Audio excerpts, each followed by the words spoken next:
watching another episode of Heart of the Dragon. Today I just wanted to sit down and talk about our daughter Annika. You may have noticed in the last couple episodes we did a couple episodes about our trip to Branson, and although Annika was in both of them, you might have noticed that she was not as involved in the making of the videos and the descriptions. There's a couple of reasons for that. One, while we were in Branson, the trip was pretty hard on her. She helped drive. We took 2 vehicles and she helped drive. And I think that just the whole experience was just a little bit overwhelming for her. The trip, not having a space to herself, driving and all that. And so towards the end of the trip, she got kind of burned out and just needed more time to herself. The other reason that Annika hasn't been as involved is also that she's getting ready for college. So she's going to be leaving actually here in a couple weeks. So she's just got a lot on her plate right now. We've mentioned in some of the episodes that Annika has high functioning autism, which in some cases people may call that Asperger's, or if you're on the autism spectrum, that would mean that you have maybe like some type of learning disability. She's very high functioning, so she does really well and is very independent. Okay, unless you know her and know that she has autism or know a lot about the autism spectrum, you probably would never suspect by meeting her that she is on the spectrum, because it's not a real obvious situation. But anyway, we have not over the years made it known to a lot of people about her situation. We've always been open and honest with people, but speaking about it publicly, we just have chosen not to, because we felt like that is Annika's choice, and that if she wants to make it known, then she takes the reins on that. And she decided when we started doing this vlogging that she wanted to share her story and her testimony, because she wants to break myths about autism and teach people about it, and show people that you can thrive, you can succeed, you can do quite well even when you're on the spectrum. Now, in raising a child on the spectrum, to be honest, I've been not very informed, because I just I didn't quite understand it. She wasn't, like I said, profoundly autistic. I mean, it certainly affected her in school and different situations, probably socially more than anything else. But I just I really never knew what resources were out there. I never knew how I could really help her. And so I feel like in a lot of ways that I've fallen short as a parent because of that. But, you know, we've always just taught her to fight, to rise above her circumstances and rise above her disability and be as independent as possible. And so that's what she does, and she's trying to embrace it. When she was in school last year, she had a flare-up with Lyme disease, and that and the combination of having, being on the spectrum made school really difficult for her. And I was talking to our housekeeper one day, and I was just asked her to pray for Annika. And our housekeeper introduced me to a woman named Temple Grandin. Now, Temple Grandin is kind of the pioneer of the autism scene. And Temple Grandin, she actually was diagnosed with autism and is actually a lot more profound, as a child than Annika ever was. But she was able to, thanks to her mother, who got her a lot of assistance, and thanks to just figuring out on her own how to manage her autism, she was able to succeed very well in life, get her PhD, and was considered one of the top 10 most influential people of our time. And in the process, she revolutionized the cattle industry, and she also became a huge advocate about explaining what autism is. So I looked up Temple Grandin, watched a few YouTube videos with her interviews. I read a book about her, and I also got her movie. Claire Danes, an actress I always really liked, actually played Temple Grandin in the Temple Grandin movie. And I was really fascinated when I heard Temple's story, because I opened my mind and my eyes to see how fascinating autism really is, and how amazing the autistic brain is. And so I started asking Annika questions, and it really brought our relationship to a deeper level, and it helped me to more fully understand her and what's going through her mind, and understanding what it's like for her, because she's really truly a phenomenal young lady, and I just really wish that people would see how amazing she is. She's brilliant. She's so gifted and talented. And so we decided, when she wanted to go ahead and share a story, we are hoping to do a series of videos about autism. Okay, we're hoping to do some writing about it, maybe in writing a book, and have some different ideas of how we can just share her story and hopefully help other people in the process. So anyway, she began to describe to me, you know, her thinking patterns, which, especially with music and instruments, it's really fascinating to see how she thinks differently and how amazing that mind she has. When we were on the trip, she, you know, it's always interesting because she's a little quirky and she always sees things a little differently than like I do. And it's kind of funny seeing her perspective, like when we talk about different places we go and rides, you know, she just has her own way of seeing things and viewing things. And, you know, she's funny, she's fun, she's got an interesting perspective, and she's just really smart. And so we thought it would be fun in this next video to share her perspective on something. And so she was talking about when we went to Ripley's Believe It or Not Museum, they had an optical illusion type of display where you had to go through this tunnel, and there's a lot of crazy flashing lights, and there was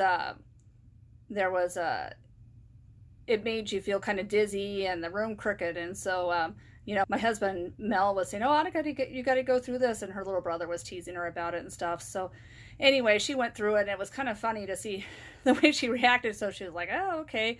But then she was telling me about how she used to be so fascinated with optical illusions, and how, you know, when she was there, she was trying to figure it out. And it actually reminded me of a scene from the Temple Grandin movie, where Temple Grandin was given the task of putting together an optical illusion. So it kind of reminded me of that. So that was kind of cool. So I'll probably put that clip on the description below when we finish this video. But anyway, we decided that it would be kind of fun to just do a video about the trip to Branson for the perspective of someone who is on the autism spectrum. And so we're just going to focus solely on this optical illusion and kind of how Annika sees it, so you can kind of get an idea of the way her brain works. And we just look forward to sharing more insight on the autism spectrum as this goes. And we want it to be, you know, a positive experience overall. There are, you know, goods and bads with being on the spectrum, of course, and we want to be real and be candid. But in this one, we just thought it'd be kind of fun to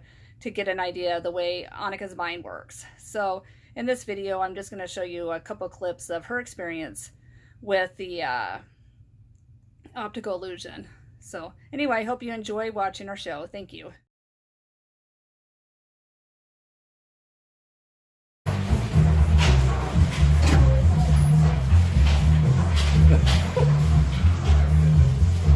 Keep walking.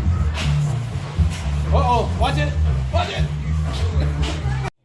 Hey all, I know this is kind of a really weird place to film, but my phone is dying, so we're gonna make do. I decided to film this because I felt like it would be a good educational opportunity. So, let's get started. So when we were in Branson, one place we visited was, it was a museum, and this museum was called Ripley's Believe It or Not. And for those of you who don't know, this is a museum full of random, weird, and odd things for those who like the random, weird, and odd, I guess. So, in this museum, there were 2 rooms with optical illusions in it, and I, excuse my nerdiness, but I drew a diagram. So the first room was kind of a room like this one, so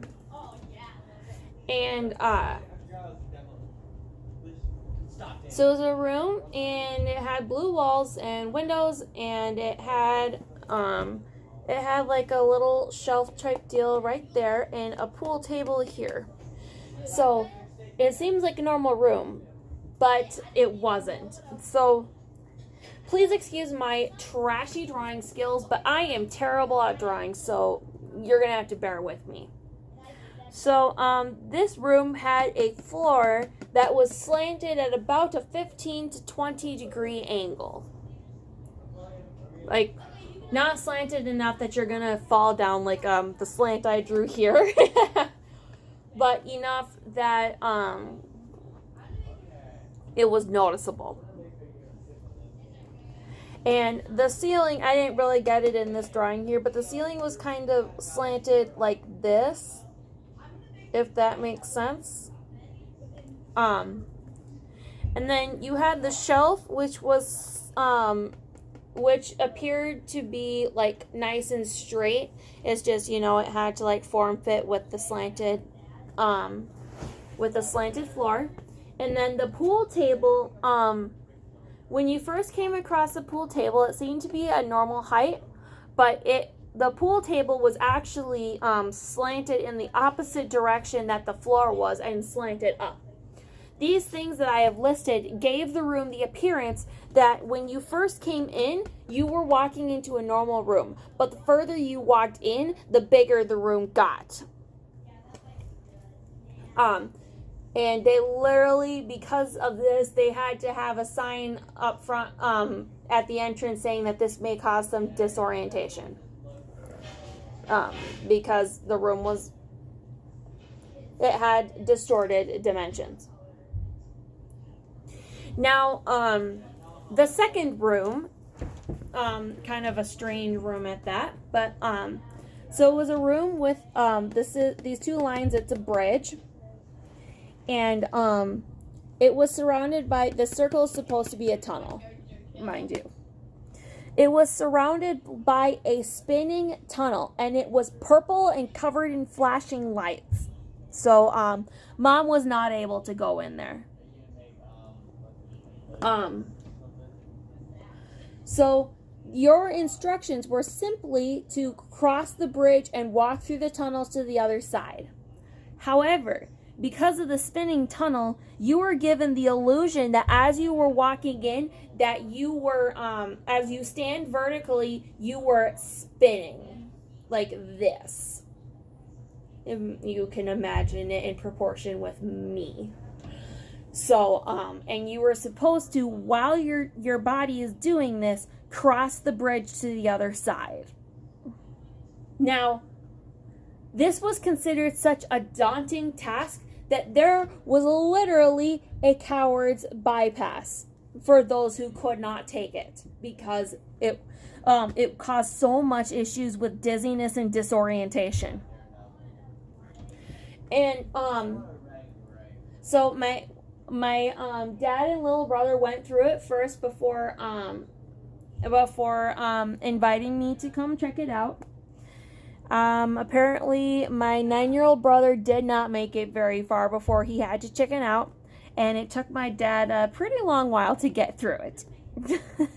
So if we're talking about how daunting this task is.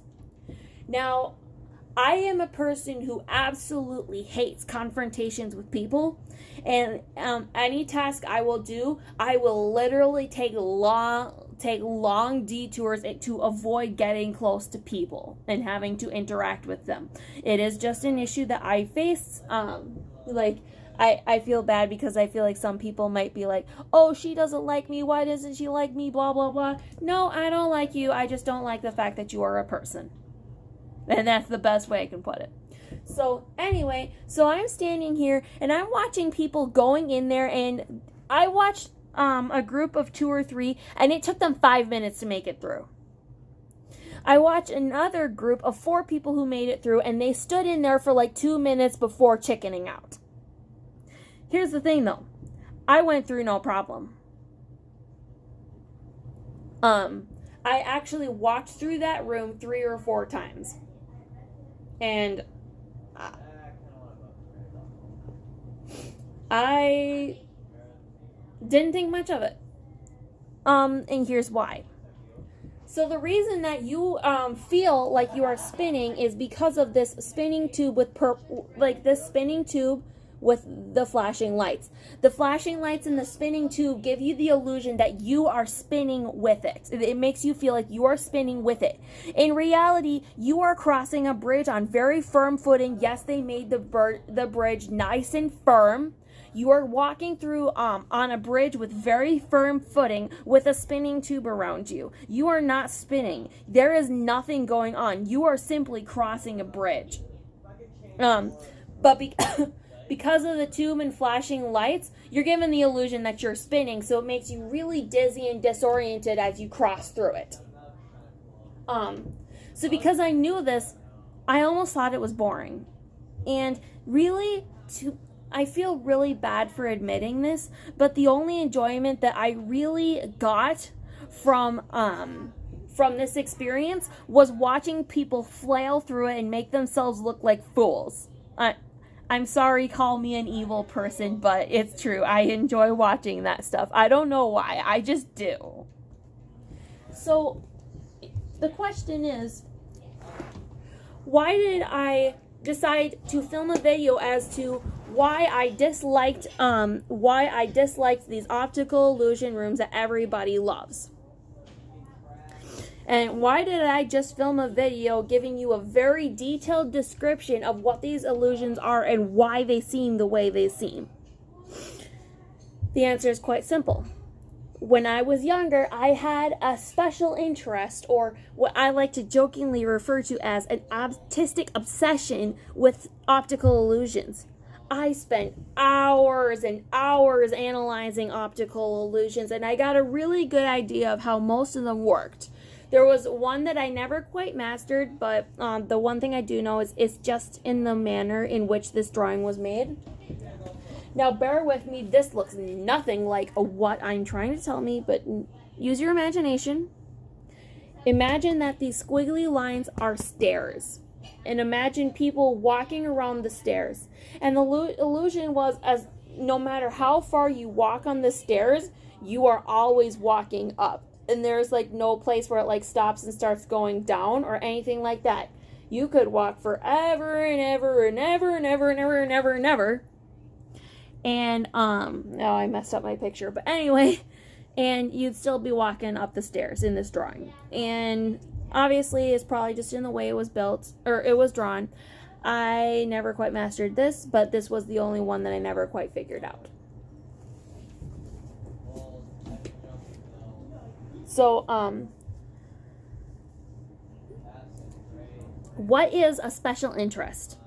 A special interest is something that nearly all autistic people deal with. And it's an unnatural interest in a certain idea or thing. And you can have a special interest in so many things. You could spend hours thinking about this, hours analyzing it, hours, if it's an activity, hours partaking in the activity. You could talk to people for hours and hours and hours about your special interests, whatever they may be. My current special interests are music, anything pertaining to music, dogs, and social issues like politics. I mean, don't get into a political discussion with me. Just don't. I will talk your ear off. I've had special interests in knitting, duct tape, books, Laura Ingalls, Frozen. I'm trying to think of any other interesting ones. Like, let's see. Frozen, certain political issues, disproving evolution. I mean, the list goes on and on and on. I've had them about animals. I've had them about things. I've had them about ideas. My point is, I've had several of these special interests throughout my lifetime, and I'm sure I will develop more as life goes on. Now, when people go through special interests, it's very similar to how a child goes through phases. So, an average boy, as they grow up and go through childhood, they might spend a month super interested in dinosaurs, and then a month super interested in cars, and then in baseball, and then in fossils, and then in football, and then in books, and then in video games. You know, they'll just go through all these phases, you know, where they really enjoy a certain activity. And special interests are somewhat similar to that, but a normal 9-year-old kid could probably talk your ear off for a little while about what they're into at the time. But it's not like an adult woman like me who will talk your ear off for hours and hours on end about it if we don't think to put a limit on it. I hope you enjoyed this video. And yeah, I'll see you later. Thank you very much for joining us today. If you liked what you saw today, please be sure to give this video a big thumbs up, and then please be sure to hit the subscribe button below, and then be sure to hit the notification bell so that you can receive notifications on all of our future videos. We are on social media, and you can find us on Facebook, Twitter, and Instagram under the username Joyful Mama. Otherwise, we will also link that in the description below. Thank you very much for joining us, and we'll see you later. Bye, guys.